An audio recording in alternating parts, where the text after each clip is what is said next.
بسم اللہ الرحمن الرحیم فقولا له قولا لینا لعله يتذکر او یخشی فقولا پس دونوں کہو لہو اسے قولاً بات لینا نرم لعلہ شاید کہ وہ یتذکر وہ نصیحت پکڑے او یا یخشا وہ ڈر جائے۔ اسے نرمی سے سمجھاؤ کہ شاید وہ سمجھ لے یا پھر وہ ڈر جائے۔ یہ وصف بھی داعیان دین کے لیے بہت ضروری ہے، کیونکہ سختی سے لوگ بدکتے ہیں، دور بھاگتے ہیں، نرمی سے قریب آتے ہیں، متاثر ہوتے ہیں اور ہدایت قبول کر لینے والے ہوتے ہیں۔ لہٰذا نرمی ایک نرم خوئی اور نرمی بھی ایک بہترین ہتھیار ہے۔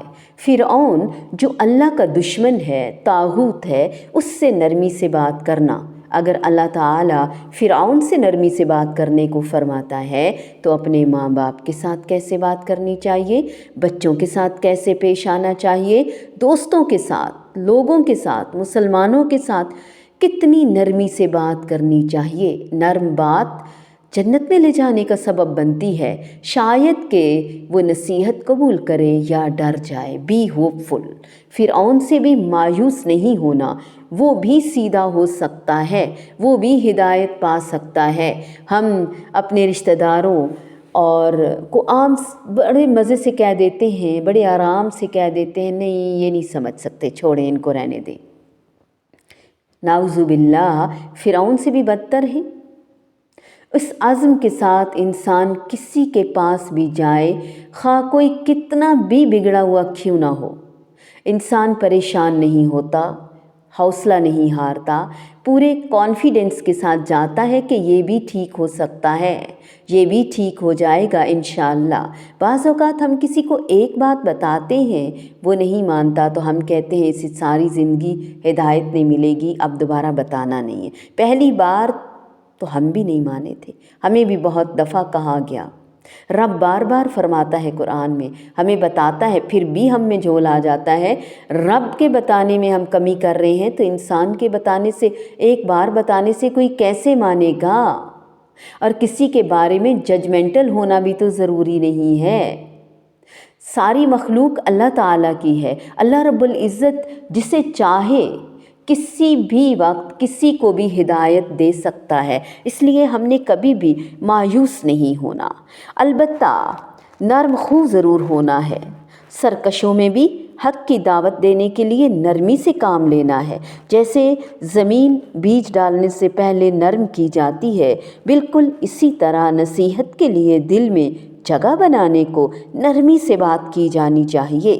اس کے دربار میں جانے سے پہلے اللہ کی یاد، ذکر، تلقین، اس میں کمی کوتاہی نہ ہو۔